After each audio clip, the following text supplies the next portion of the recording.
Everything we as human beings have created on this planet was essentially first created in our minds.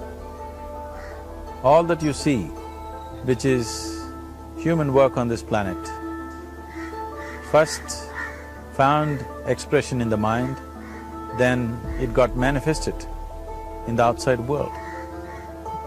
The wonderful things that we have done on this planet and the horrible things that we have done on this planet, both have come from the human mind. So if we are concerned as to what we create in this world, it's extremely important that first of all we learn to create the right things in our mind, how we keep our minds. If we do not have the power to keep our minds the way we want it, what we create in the world is also going to be very accidental and haphazard. So learning to create our minds the way we want is the basis of creating the world the way we want. There is a wonderful story in the yogic lore. On a certain day, a man took a walk. He went for a long walk. Accidentally, unawares, he walked into paradise. Fortunate, isn't he? He just took a walk and he landed up in paradise. After this long walk, he felt little tired. So he thought, oh, I'm tired, I wish I could rest somewhere. He looked around, there was a nice tree, underneath which there was very cushiony grass. So it was inviting. He went and put his head down there and slept. After a few hours he woke up, well rested, and he thought, oh, I'm well rested, but I'm feeling hungry, I wish I had something to eat. And he thought about all the nice things that he ever wanted to eat in his life. And instantly, all those things appeared in front of him. You need to understand, the service is like that. Hungry people don't ask questions. Food came and he ate. Stomach became full. Then he thought, oh, my stomach is full, I wish I had something to drink. All the nice things that he ever wanted to drink, he thought about it and all of them just appeared in front of him. Drinking people also don't ask questions, so he drank. Now with a little bit of alcohol in him, you know Charles Darwin told you, all of you are monkeys, your tail fell away. Not me, Charles Darwin told you that you were all monkeys and your tail fell away and then you became human. Yes, definitely the tail fell away. But the monkey, in yoga, we always refer to an unestablished mind as markata, which means a monkey. Why we are referring to the mind as a monkey is, what are the qualities of a monkey? One thing about a monkey is, it's unnecessary movement.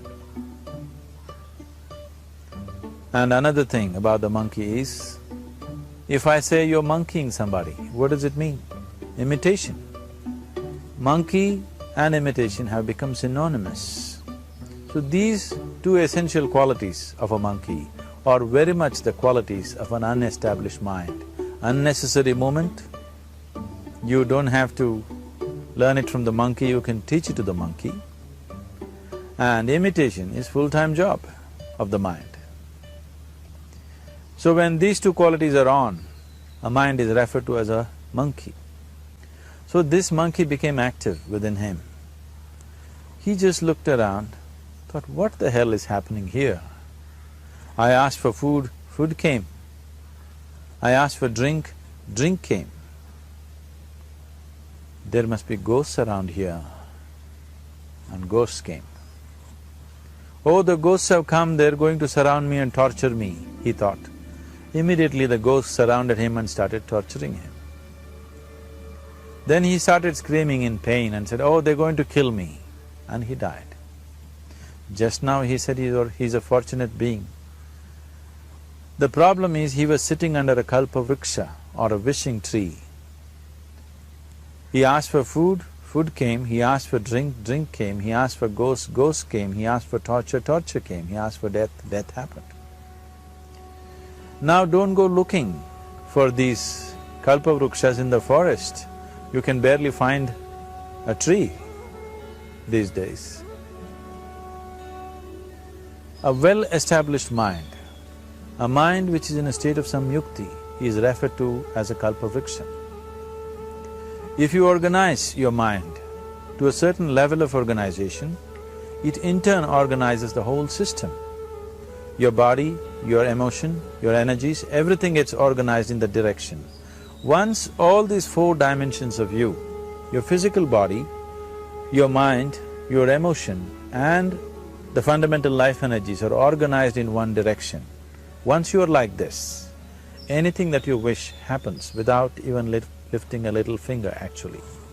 It would help to assist it with activity, but even without doing any activity, you can still manifest what you want if you organize these four dimensions in one direction and keep it unwavering in that direction for a certain period of time.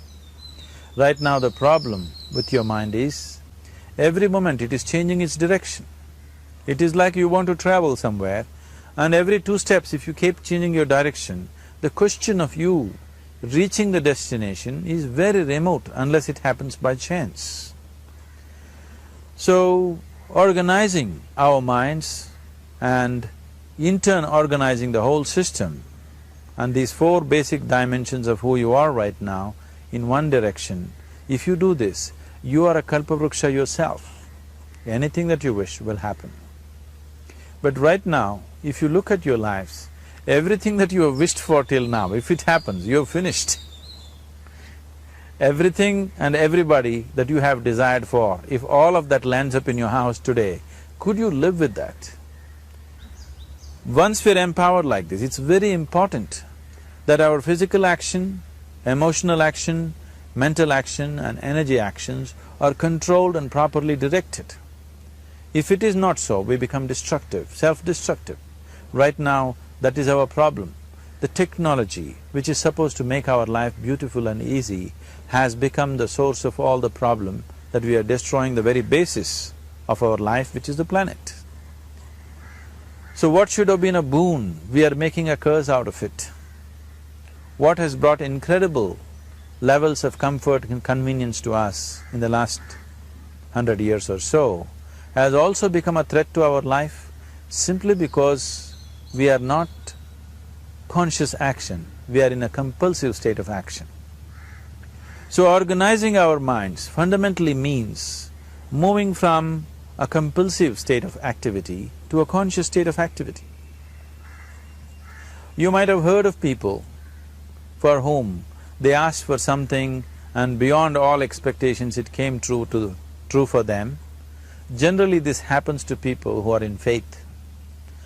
Now, let's say you want to build a house. If you start thinking, oh, I want to build a house, to build a house I need 50 lakhs, but I have only 50 rupees in my pocket, not possible, not possible, not possible. The moment you say not possible, you are also saying I don't want it. So on one level you're creating a desire that you want something, on another level you're saying I don't want it. So in this conflict, it may not happen. Someone who has some faith in a god or in a temple or whatever, who is simple-minded. Faith works only for those people who are simple-minded. Thinking people, people who are too much thinking, for them it never works. A childlike person who has a simple faith in his god or his temple or whatever, he goes to the temple and says, Shiva, I want a house. I don't know how, you must make it for me. Now in his mind there are no negative thoughts. Will it happen? Will it not happen? Is it possible? Is it not possible? These things are completely removed by this simple act of faith. Now he believes Shiva will do it for him and it will happen.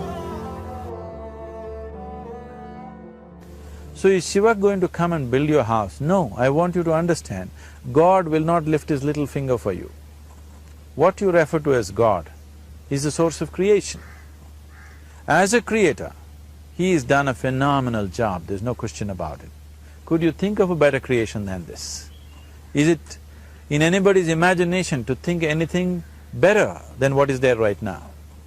So as a creator, he has done his job wonderfully well, but if you want life to happen the way you want it. Because right now, the very crux of your happiness and your well-being is this. If at all if you're unhappy, the only and only reason why you're unhappy is life is not happening the way you think it should happen. That's all it is. So if life is not happening the way you think it should happen, you're unhappy. If life happens the way you think it should happen, you are happy. It's as simple as that. So if life has to happen the way you think it should happen, first of all, how you think, with how much focus you think, how much stability is there in your thought, and how much reverberance is there in the thought process will determine whether your thought will become a reality or is it just an empty thought. Or how you do not create any impediments for your thought by creating negative thought process. This possible is something possible or not possible, is destroying humanity. What is possible and not possible is not your business, it's nature's business. Your business is just to strive for what you want. Right now you're sitting here, if I ask you two simple questions, I want you to just look at this and answer this. Right now from where you're sitting, can you just fly off? You say no. Right now from where you're sitting, can you get up and walk? You'll say yes. What is the basis of this? Why you say no to flying and yes to walking? Because past experience of life, many times you've gotten up and walked, never did you fly off. Or in other words, you're using the past experience of life as a basis for deciding whether something is possible or not possible. Or in other words, you have decided that what has not happened till now cannot happen in your life in future. This is a disgrace to humanity and the human spirit. What has not happened till now on this planet can happen tomorrow. Human beings are capable of making it happen tomorrow. So what is possible and what is not possible is not your business. That is nature's business. Nature will decide that. You just see what is it that you really want and strive for that. And if your thought is created in a powerful way, without any negativity, without any negative thoughts bringing down the intensity of the thought process, the first and foremost thing is you must be clear what is it that you really want. If you do not know what you want, the question of creating it doesn't arise. If you look at what you really want, what every human being wants is, he wants to live joyfully, he wants to live peacefully. In terms of its relationships, he wants it to be loving and affectionate. Or in other words, all that any human being is seeking for is pleasantness within himself, pleasantness around him.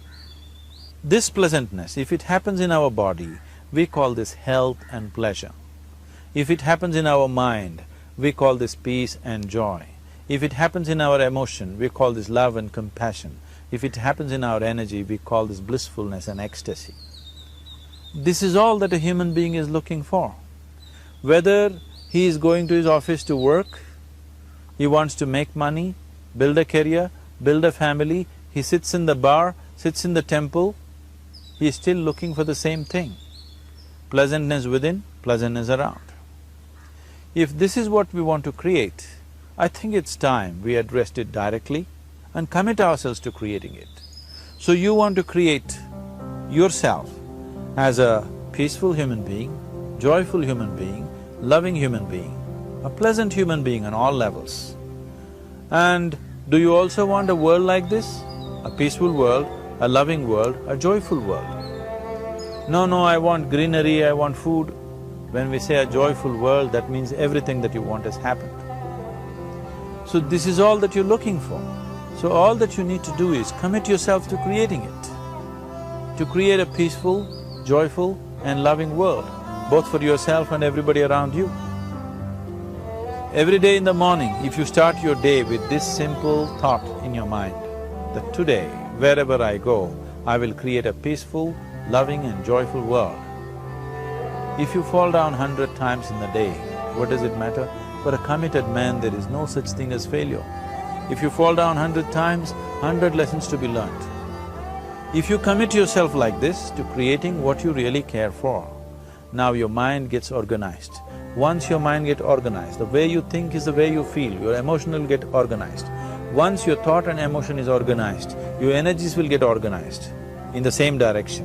Once your thought, emotion and energies are organized, your very body will get organized. Once all these four are organized in one direction, your ability to create and manifest what you want is phenomenal. You are the creator in many ways. That which is the source of creation is functioning within you every moment of your life.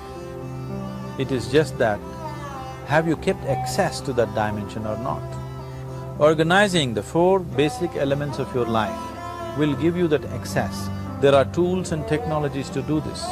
The whole science of yoga, the whole technology that we refer to as yoga is just about this, transforming yourself from being just a piece of creation to become a creator.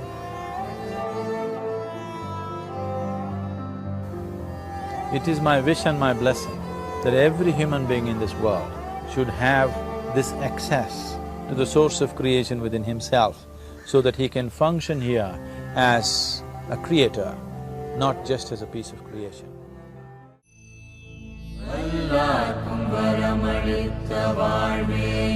Sadhguruve Anne karutte karuttilurum nakkaniye Minne oliyil ninra vilayven Sadhguru